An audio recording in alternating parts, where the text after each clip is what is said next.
I gave birth the same night they told me my husband died in a fire. For 20 years, I raised our son alone and kept his father's memory alive, until my son saw him alive at City Hall, under another name, trying to steal our future. That night, my grief turned into revenge. My name is Brenna Quillan, and for 20 years, I believed my husband died in a warehouse fire the same night our son was born. I raised Ren alone in Harbor Falls, Oregon, under a truth that everybody in town accepted. Daxon Quillan had died a brave man, trapped inside his family's old lumber warehouse while flames swallowed the riverfront. I kept his picture on our mantle. I told my son his father had loved him before he ever held him. I let grief become a kind of religion in our house because I thought grief was all we had left. Then, last Thursday evening, Ren walked into my kitchen with rain on his jacket, fear in his face, and a video trembling in his hand. He said, "Mom, the man at the City Hall meeting had Dad's face." What he showed me next did not just reopen an old wound. It exposed a lie so deliberate, so cruel, and so perfectly hidden that by the time it was over, the dead man I had mourned was standing in a public hearing room, begging the son he had abandoned to save him.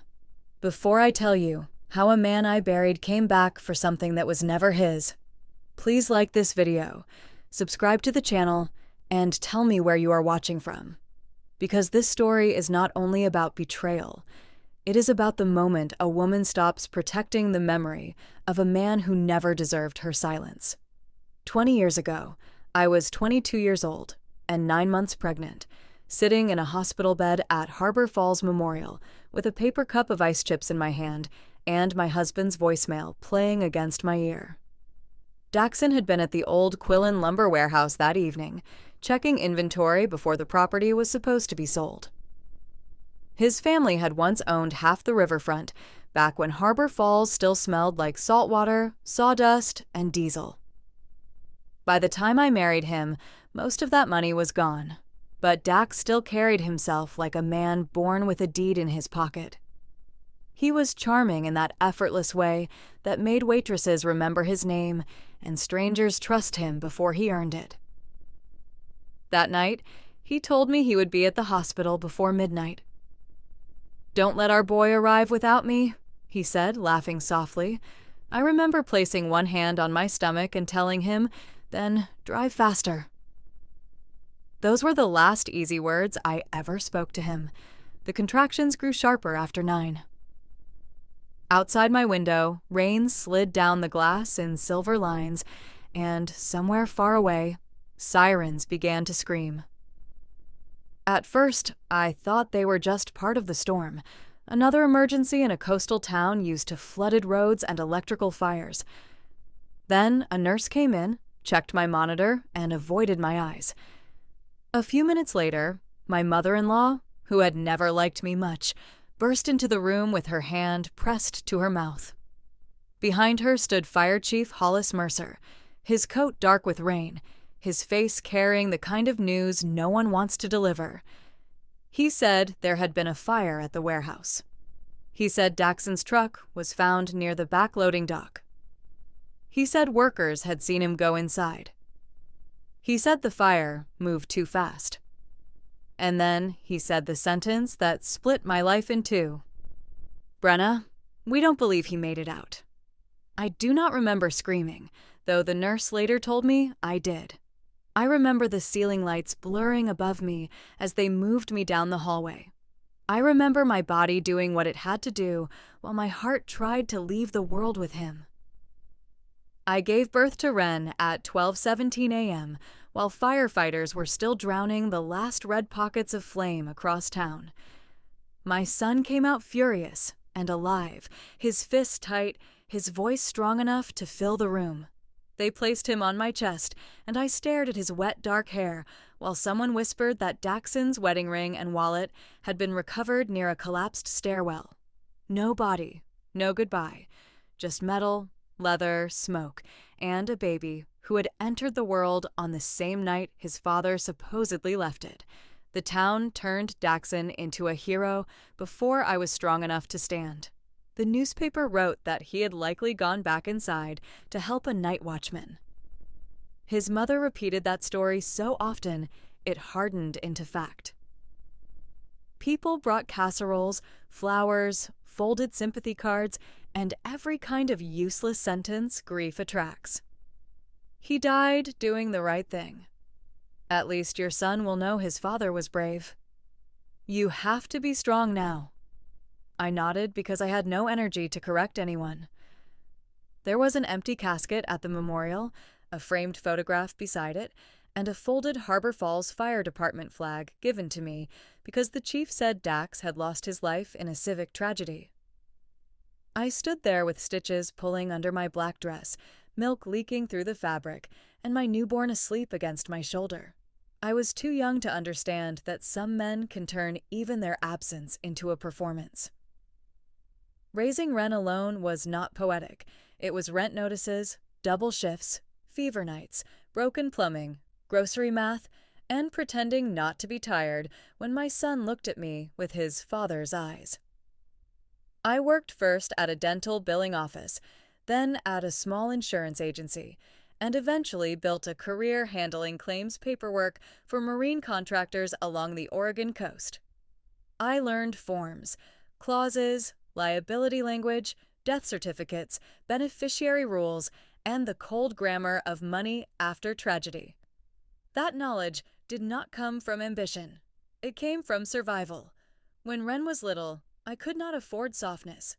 I packed lunches before dawn, repaired secondhand jackets, mowed our small yard on Alder Street myself, and learned to smile when other parents came to school events in pairs.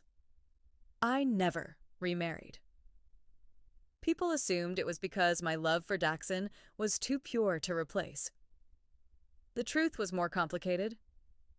I was not waiting for a dead man. I was busy raising a living child. Every choice I made passed through one question: what does Ren need? He needed shoes, books, braces, field trip money, college applications, a mother who showed up, and a story about his father that did not make him feel discarded by the universe. So I gave him the clean version. I told him Dax had been brave. I told him Dax would have adored him. I told him that sometimes life is unfair, but love still remains. Every year on Ren's birthday, I baked a chocolate cake, placed Dax's photo on the table, and let my son ask whatever questions his age could carry. When he was 7, he asked, "Did Dad know my name?" I said, "Yes, sweetheart. He chose it." When he was 13, he asked, "Do I look like him?" I said, "More than you know." When he was 18, he stopped asking. I thought that meant he had made peace with the absence. I did not realize he had simply learned not to make me bleed. By 20, Ren was taller than Dax had been, quieter than me, and more careful with his words than any young man should have to be. He studied urban planning at Cascadia State with a serious interest in old industrial towns and how redevelopment can erase the people who lived through their history. He worked part-time at a hardware store, drove a dented gray Subaru, and still called me when he was going to be late. That Thursday, he attended a City Hall redevelopment meeting for one of his classes. Harbor Falls was considering a private proposal to turn the old riverfront district, including the burned warehouse lots, into luxury apartments, boutique restaurants, and a glossy boardwalk no local family could afford. I did not go because I had heard enough developers use words like revitalization when they meant displacement. It was almost 7 when Ren came home. I was standing at the kitchen counter cutting onions for soup. Rain tapped the window above the sink, and the house smelled like garlic, pepper, and wet wool from the coat I had hung near the back door. Ren did not say hello. He stood in the doorway with his phone in his hand and his face drained of color. I thought he had been in an accident. I wiped my hands on a towel and asked, "What happened?" He swallowed once, then said, "Mom, I saw someone today." There was something in his voice I had never heard before. Not fear exactly. Recognition. The kind of shock that comes when reality does something it has no right to do. I stepped closer. Who? He unlocked his phone, turned the screen toward me, and pressed play. The video showed a polished man standing at a podium inside the city council chamber. He wore a navy suit, a silver watch, and the practiced smile of someone used to applause. Behind him, a screen displayed the words, Rusk Meridian Development. He was speaking about opportunity, housing, tourism, and the future of Harbor Falls. At first, my brain refused to understand what my eyes were seeing. Then he lifted his left hand and touched the side of his jaw, exactly the way Dax used to do when he was thinking. The camera moved closer. I saw the slope of his nose, the small scar near his chin from an accident with a fishing hook, the uneven line of his right eyebrow. My knees weakened so suddenly, I had to grip the counter. The man in the video was older, heavier in the face, more expensive in his posture, but he was not a stranger. That's him, Wren whispered. His name tag said Grant Rusk, but Mom, that's Dad. For a long moment, the kitchen became soundless. The rain, the refrigerator hum, the soup simmering on the stove, all of it seemed to move far away. I took the phone from Wren and watched the clip again, then again. Each time, my mind tried to arrange a merciful explanation and failed. A cousin, a brother no one mentioned, a coincidence, a cruel resemblance. But the scar, the gesture, the voice, God help me, the voice. Lower now, refined by age and money, but still threaded with the same soft confidence that had once made me believe every promise he gave me. I handed the phone back and said the only thing my body could manage. No. Wren looked wounded by the word. I know what it sounds like. No, I said again, but this time it was not denial. It was warning. I was telling the universe it had already taken enough from us. That night, Wren sent the video to his friend Nash Dobrin, who had recorded a longer version from the back of the room. Nash added a message. Your mom needs to see the end. In that second clip, a council member thanked Grant Rusk and said his firm had been negotiating preliminary access rights with several heirs connected to the old Quillan riverfront parcel. I heard the name Quillan and felt something cold slide through me. I had not thought about that property in years. After the fire and Dax's death declaration, the tangled remains of the family land had been tied up in probate, insurance disputes, and old debts.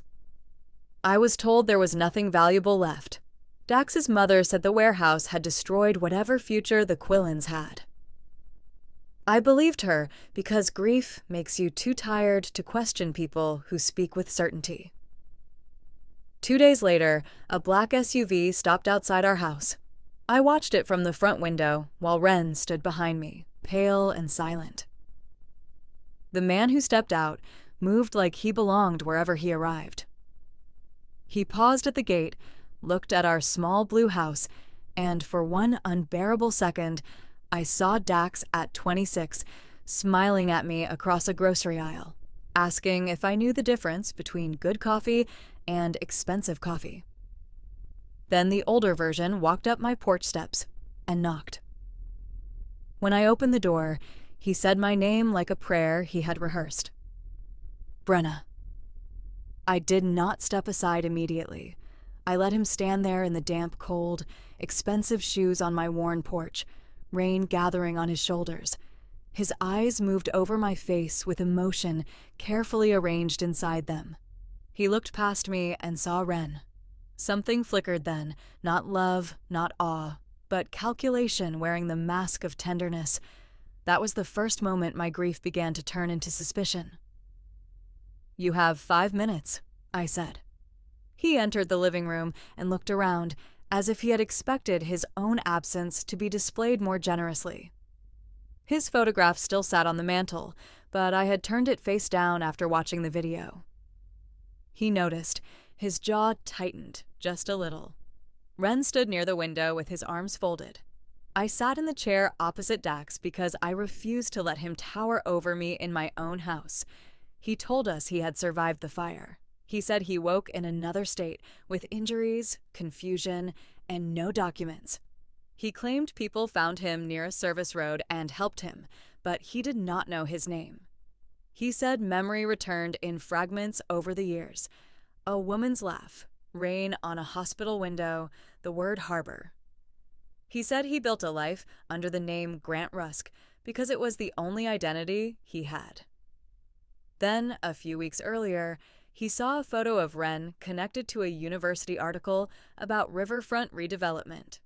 "I saw his face," he said, voice breaking at precisely the right moment. And I knew he was mine. Ren looked at him with tears standing in his eyes. My son had spent 20 years being reasonable about a loss no child should have been asked to carry. Suddenly, the impossible had opened a door. I could see the boy inside him reaching toward it. That made me hate Dax more than I had ever hated anyone, even before I knew the whole truth. I asked Dax simple questions, not dramatic ones. Simple ones have sharper teeth. What was the first name we chose before Ren? He smiled sadly and said he could not remember. What song did you play every night during my pregnancy because you said he kicked when he heard it? He looked down and said the memories were damaged. Who called you from the warehouse that night? His eyes shifted. I don't know. Then I asked, if you remembered enough to find Ren online, why did you contact him at school instead of contacting me first? For the first time, his performance cracked. Only a thin line, but I saw it. I was afraid you wouldn't let me see him, he said. That, I replied, is the first honest thing you've said. He leaned forward then, turning toward Ren. I know I have no right to ask for trust, but there are legal matters tied to the riverfront. Complicated things. If we handle them together, I can make sure you both receive what you deserve. The words were smooth, but they landed wrong. A man returned from death should ask about birthdays, illnesses, first steps, nightmares, graduations. Dax asked about legal matters. He had been in our house less than 15 minutes, and already the dead father had found his way to paperwork. After he left, Ren sat on the edge of the couch and stared at the floor. What if he's telling the truth? He asked. I wanted to answer quickly, but motherhood sometimes requires honesty, even when certainty would be easier. Then we will deal with that truth, I said. But if he is lying, Ren, we will not let him use your hope as a handle. The next morning, I called Bexley Ward, an attorney whose office sat above a bakery on Mariner Avenue. Bexley had a reputation for speaking softly and dismantling people with documents. She was not flashy. She wore plain suits, carried old leather folders, and listened without interrupting. I told her everything: the fire, the death declaration, the video, Grant Rusk, the mention of Quillan land rights. She did not gasp or offer sympathy.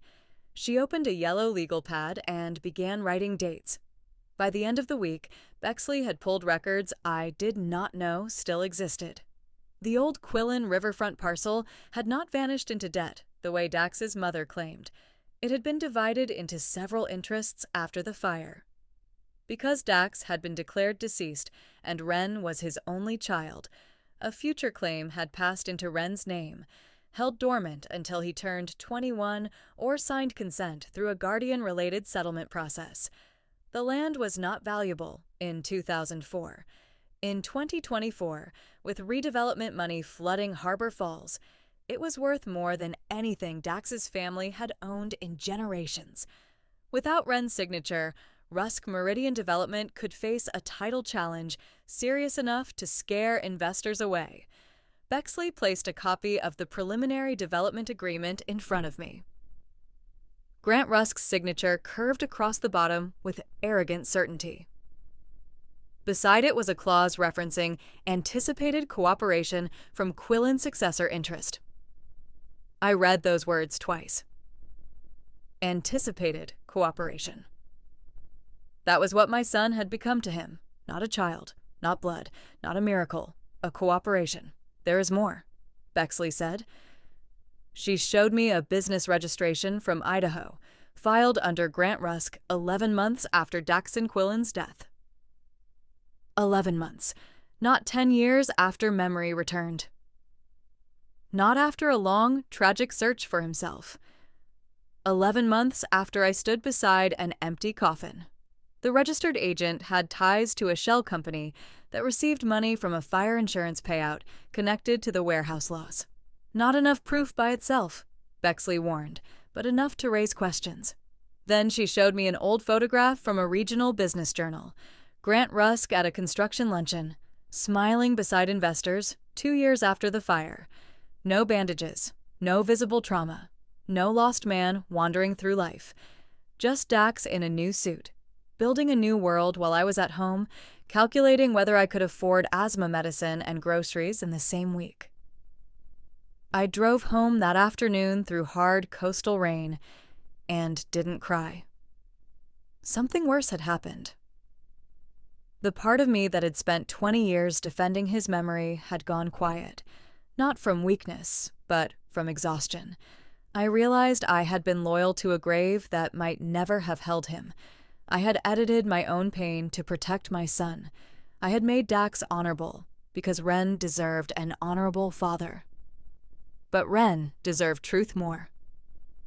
The next knock came 3 nights later.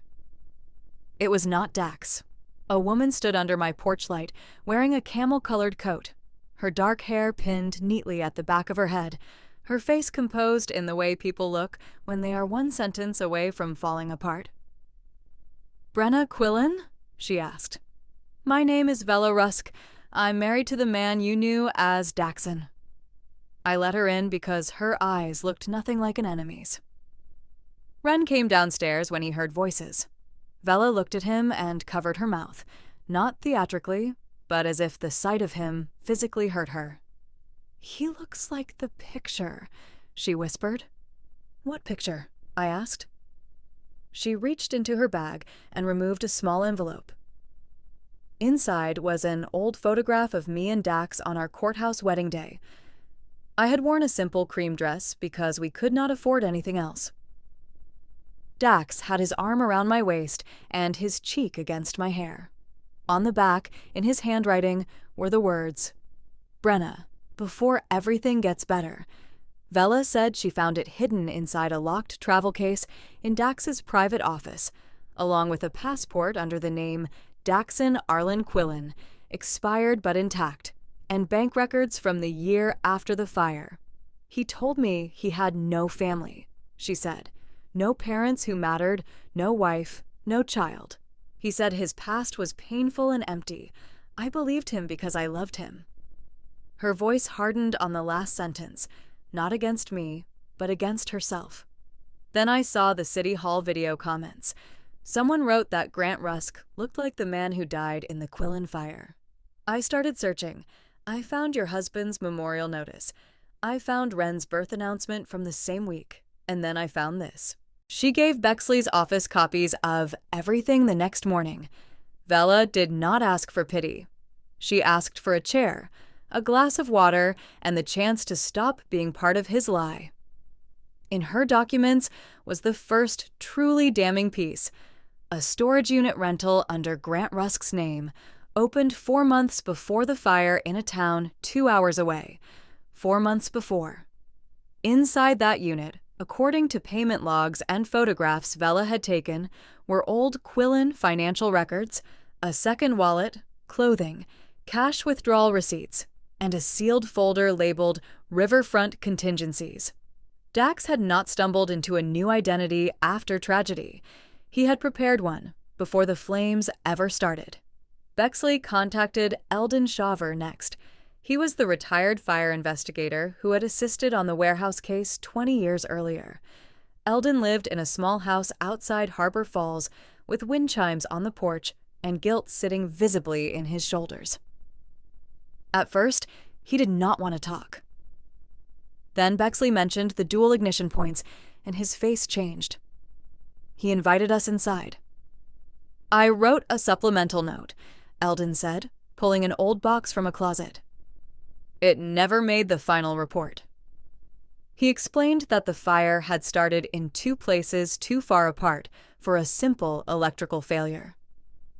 Dax's truck had been found near the loading dock, but tire impressions behind the building suggested another vehicle left through the service road during the fire. The wedding ring recovered near the collapsed stairwell had been oddly clean on the inner band, as if it had been placed after the worst heat passed.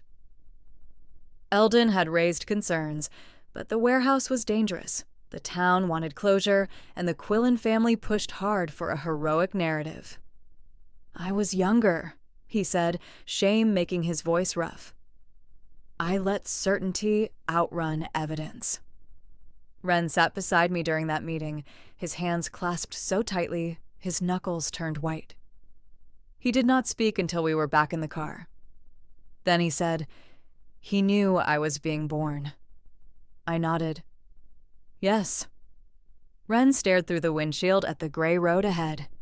"And he still left."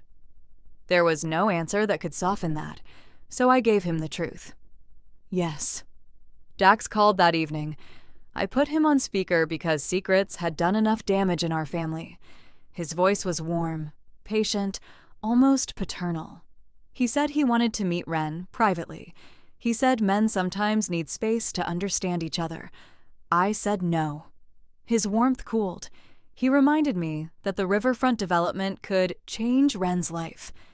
I told him Wren's life had already been changed once by a man who thought leaving was a strategy. There was silence, then a quieter sentence. "Be careful, Brenna. You don't understand the scale of what you're standing in front of." I smiled then. Not because it was funny, but because for the first time in 20 years, Dax had underestimated the right version of me.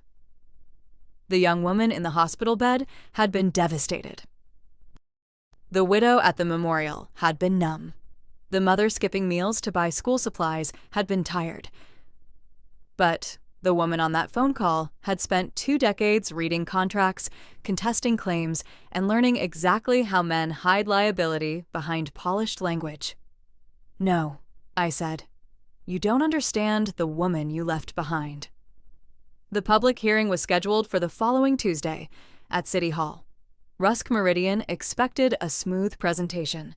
Dax had lined up renderings, investors, local business supporters, and council members who loved words like growth and prosperity. He also expected Wren to attend and sign a preliminary consent letter afterward. He had sent it through a courier with a handwritten note, "For the future, we can still build." Wren read it once, then gave it to Bexley without a word. That evening, before the hearing, I finally removed Dax's old photograph from the mantel. For years, I had dusted that frame as if care could keep the past clean. Wren watched me lift it. "Are you okay?" he asked. I looked at the man in the picture, the young smile, the arm around my waist, the lie waiting somewhere behind his eyes. "I'm not okay," I said, "but I'm finished being loyal to a ghost who was alive enough to betray us." Wren took the frame from me and placed it face down in a drawer. It was not dramatic. There was no music, no lightning, no grand speech, just the quiet sound of a son closing a drawer on the father who had turned himself into evidence. The hearing room was full. Developers sat in pressed suits. Local shop owners whispered near the back. Reporters from 2 coastal papers adjusted their cameras. Dax stood near the front, laughing softly with a councilman, every inch the respectable visionary. When he saw me enter with Wren, his expression softened for the room. When he saw Vela behind us, the softness vanished. When Bexley walked in carrying 3 organized binders and Eldon Shaver followed with his old investigation box, Dax finally understood that we had not come to negotiate. His presentation began beautifully. I will give him that. Dax had always known how to sell a future. He spoke of jobs, restoration, public access, honoring history, and bringing life back to abandoned land. He mentioned the Quillan fire with a solemn pause, calling it a tragedy that shaped this community. I felt Wren stiffen beside me. Dax continued, "This project will transform loss into opportunity." That was when I stood. The council chair asked if I had a public comment. Bexley touched my arm once, not to stop me, only to remind me I was not alone. I walked to the microphone. My voice did not shake, which surprised me. Maybe pain, when it matures, becomes precision. "My name is Brenna Quillan," I said. 20 years ago, my husband, Daxon Quillan, was declared dead in the warehouse fire connected to this property. I gave birth to our son that same night. For 2 decades, this town believed Daxon died in that fire. My son believed his father died before he could hold him. I believed it too. I turned slightly and looked at Dax. His face had gone still. But the man presenting this project as Grant Rusk is Daxon Quillan. The room erupted in murmurs. Cameras shifted. A councilman said, "Ma'am, that is a serious claim." Bexley rose then and submitted copies of the old death declaration, business registrations, identity documents, property interests, and Vella's evidence packet. She spoke, without theater. That made it worse for Dax. Facts do not need volume when they are arranged correctly. Vella stepped forward next. She identified herself as Grant Rusk's legal wife and confirmed that she had found Daxon Quillan's passport, wedding photograph, and pre-fire storage records hidden in his possession. Her voice cracked only once. He did not tell me he had a wife. He did not tell me he had a son. He did not tell me a woman had spent 20 years mourning him while he built his career under another name. She looked at him then, and whatever remained of their marriage died in public. I will not protect him. Eldon Shaver gave the final blow. He explained the suppressed concerns from the fire investigation. 2 ignition points, suspicious vehicle movement, questionable placement of personal effects, and pressure to close the case. He did not accuse Dax of arson outright. He did not need to. The implication sat in the room like smoke that had waited 20 years to be smelled. Dax tried to recover. Men like him always do. He approached the microphone with injured dignity and said, "Trauma changes people." He said memory is complex. He said he had made mistakes but came back to repair them. Then he turned to Wren, using the room as a stage for fatherhood he had not earned. "Son," he said, "I know this is overwhelming, but I came back because blood matters." Wren stood slowly. He did not go to the microphone at first. He looked younger in that moment, and older too, as if the boy who had once asked whether his father knew his name was standing beside the man who now knew the answer. Then he walked forward. "My name is Wren Quillan," he said. "I am the successor interest holder connected to the Quillan riverfront parcel. I will not sign consent for this development. I will not transfer, waive, or cooperate with any agreement involving Grant Rusk, also known as Daxon Quillan." His voice held steady, and I want it on public record that this man did not come back to be my father. He came back because he needed my signature. Dax whispered, "Wren, please." Wren turned to him then, "Do not use my name like you carried it." The room fell silent. My mother carried it. She carried me. She carried the bills, the grief, the questions, and the story that made you look honorable. You did not give me a life by fathering me once. She gave me life every day after you ran from yours. I saw Dax break then, not from remorse, but from exposure. There is a difference. Remorse looks inward. Exposure looks around to see who still believes you. Dax looked at the council, the investors, the reporters, Vella, Wren, me. One by one, he realized every door he had counted on was closing. The council suspended the redevelopment vote.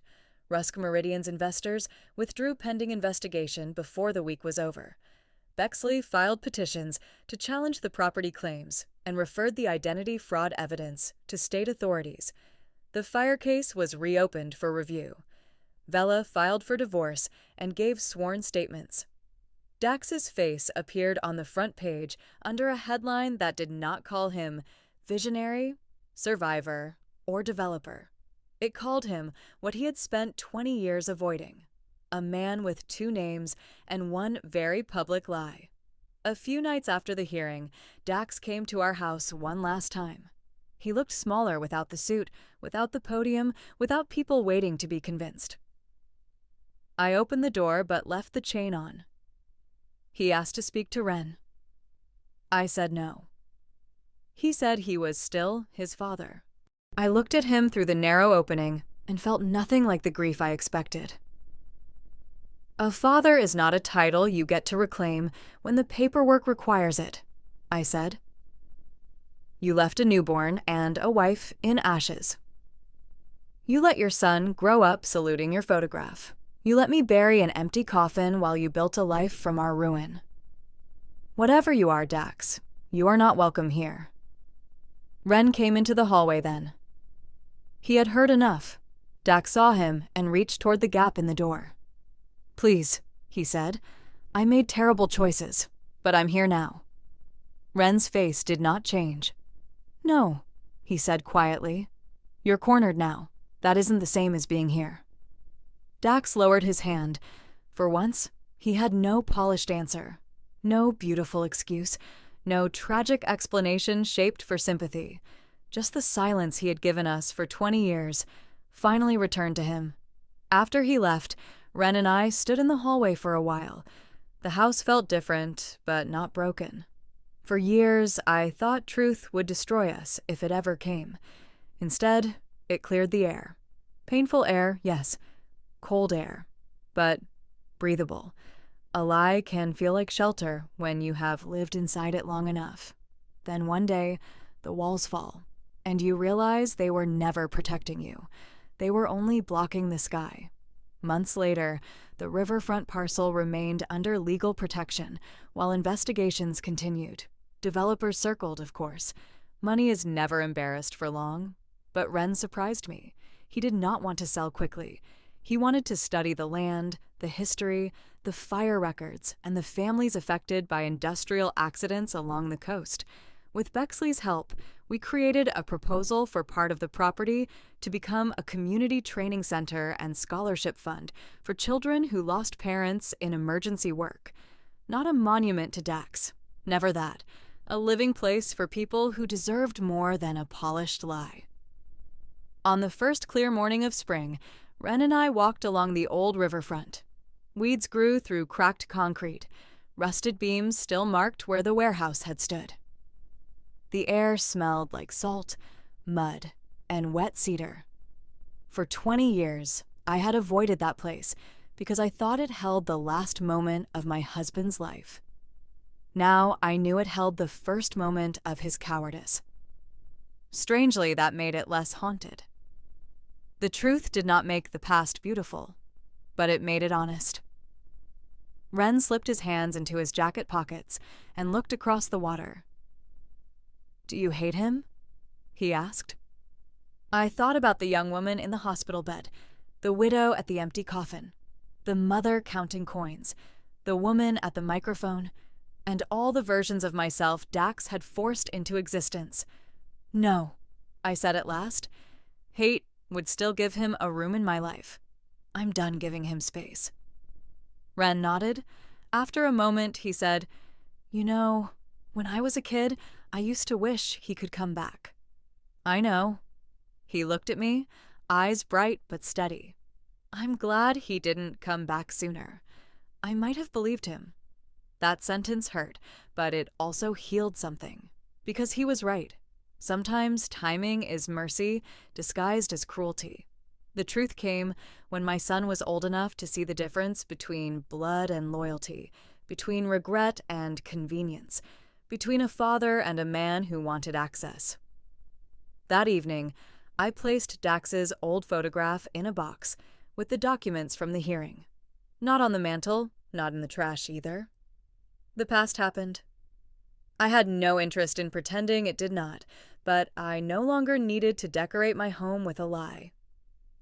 In its place, I set a framed picture of Ren on his college campus, smiling in front of a brick building with rain in his hair and his whole life still ahead of him. For 20 years, I thought the fire had stolen my husband from me. Now I understand the fire only revealed what kind of man he was. He used flames to escape responsibility. He used grief as camouflage. He used a false name to buy respect, and when that false life finally needed my son's signature, he walked back expecting the woman he abandoned to still be standing in the ashes. But I was not in the ashes anymore. I had built a home. I had raised a son. I had learned the language of evidence. And when Brenna Quillan returned from the dead, he did not find a widow waiting to forgive him. He found the truth organized in binders, a son strong enough to reject him, and a woman who had finally stopped mistaking silence for love. Some people do not come back because they miss you. They come back because the life they stole has reached a locked door, and you are holding the key. If this story made you feel something, tell me in the comments. Would you forgive someone who let his family mourn him for 20 years? The end. Commentary, discussion, and lessons. You know, before we judge anyone in this story, we need to stop for a second and think about Brenna's first night as a mother, because this story does not begin with revenge. It begins with a hospital room, a newborn baby, and one phone call that destroys everything. Brenna is waiting for her husband, Dax, to come back. She thinks he will hold her hand. She thinks he will see their baby. She thinks their family is about to begin. But instead, she is told that he died in a fire. And honestly, that kind of pain is hard to even explain. One side, her son is being born. The other side, her husband is being declared dead. It is like life gives her a gift with one hand and takes away her world with the other. Sorry, maybe that sounds too poetic, but you understand what I mean. That night, Brenna does not get the normal joy of motherhood. She becomes a mother and a widow at the same time. Now, what makes her character powerful is not that she becomes strong immediately. No, she is broken. She is scared. She is young. She does not know how she will survive. But she still has a baby in her arms. And this is where life becomes unfair in a very real way. When you are alone, you may cry, you may fall apart, you may stay in bed. But when you have a child, you have to wake up. You have to cook, work, pay bills, buy medicine, fill school forms, and pretend you are okay even when you are not. For 20 years, Brenna does exactly that. She raises Ren alone. She works hard. She sacrifices her own comfort. She does not remarry, not because life stops for her, but because every decision becomes about her son. And the most emotional part is that she protects Dax's image. She tells Ren that his father was brave. She keeps his photo in the house. She lets her son believe his father died like a good man. Now, some people might ask, why did she do that? But think like a mother for a moment. Brenna was not protecting Dax for Dax. She was protecting Ren. She wanted her son to grow up with something gentle in his heart. She did not want him to feel abandoned. She did not want him to think he came from a coward. So she gave him the cleanest version of the pain. And that is heartbreaking, because later we learn that Dax never deserved that respect. Then comes the video. Ren walks into the house and tells his mother that the man at City Hall had his dad's face. This is the moment where the whole story turns. It is not just a shocking moment. It is almost like the past walks back into the room without permission. For 20 years, Brenna has accepted one truth. Dax died in the fire. Now her son is standing in front of her with proof that maybe, just maybe, the truth was a lie. And this part is important. Ren wants to believe. Of course he does. He has never had a father. Even if he is grown now, even if he is mature, there is still a part of him that wants that empty space to be filled. So when Dax appears and tells his sad story, Ren listens with his heart first. Dax says he survived. He says he lost his memory. He says he had no documents. He says he slowly remembered. And for a moment, this sounds possible, maybe even emotional, but Brenna does not fully trust him. And this is where we see her wisdom. She does not scream. She does not accept. She watches. She listens. She asks small questions, and small questions can expose big lies. Dax avoids details. He acts emotional, but not in the right places. He talks about reconnecting, but very quickly his words move toward land, signatures, legal matters, and the riverfront deal. That is when the story becomes darker, because a real father who missed 20 years would ask about his son's childhood. He would ask about birthdays, school, sickness, fear, dreams, and pain. He would ask Brenna how she survived. But Dax is interested in paperwork. That tells us his return is not pure. He did not come back because love pulled him home. He came back because business pulled him back. And this is one of the biggest lessons in the story. When someone returns after hurting you, do not only listen to what they say. Watch why they came back now. Timing matters. Why after 20 years? Why after the land became valuable? Why after Ren became old enough to sign? Why during a redevelopment deal? Sometimes people do not return because they miss you. They return because the life they built without you suddenly needs something from you. Then Brenna does something very smart. She does not let Dax control the story. She goes to a lawyer. She starts checking documents. She studies the old land records. She follows the paper trail. And I really like this because it shows a mature revenge style. Brenna's revenge is not noise. It is not childish anger. It is organized truth. She takes her pain and turns it into evidence. This is where Bexley Ward becomes important. She helps Brenna understand what Dax really wants. The riverfront land has value now. Ren has a legal interest in it. Without Ren's cooperation, Dax's big development plan can face trouble. That means Dax did not see his son as a lost child. He saw him as a signature. That is painful. Very painful. Imagine being fatherless for 20 years, and when your father finally returns, he returns because he needs your name on a document. Then Vela enters the story, and her role is very interesting. At first, when we hear second wife, we may expect drama between two women, but the story does not make Vela a cheap villain. She is also betrayed. Dax lied to her too. He told her he had no wife, no son, no real past. That means he built different lies for different people. To Brenna, he was a dead hero. To Vela, he was a lonely man with no family.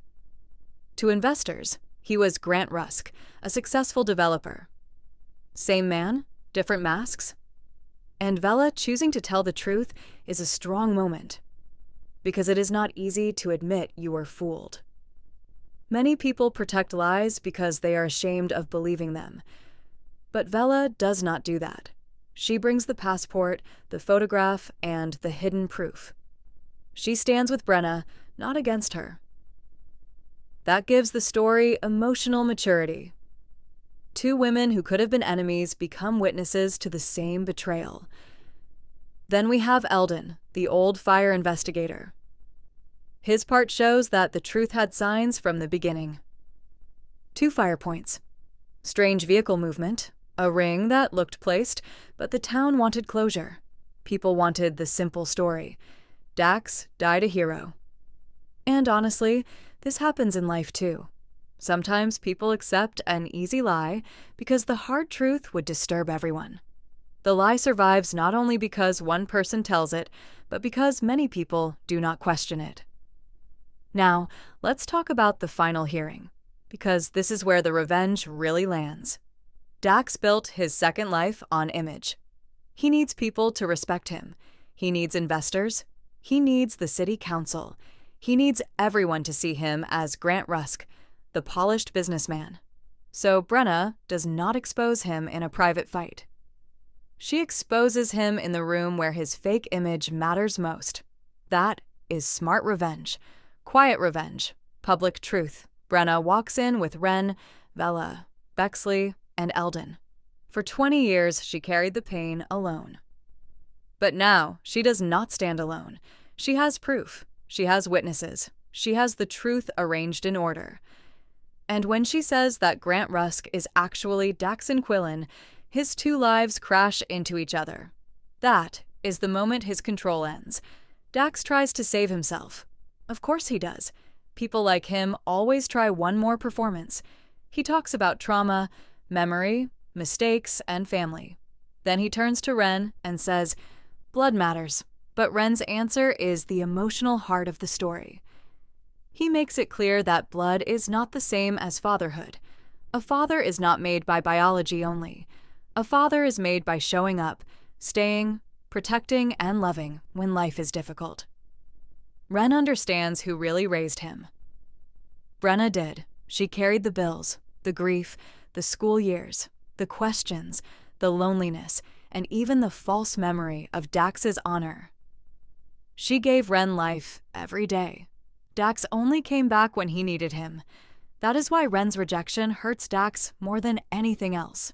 The business deal can fail. The investigation can begin. But losing the son he came to use? That is the real punishment.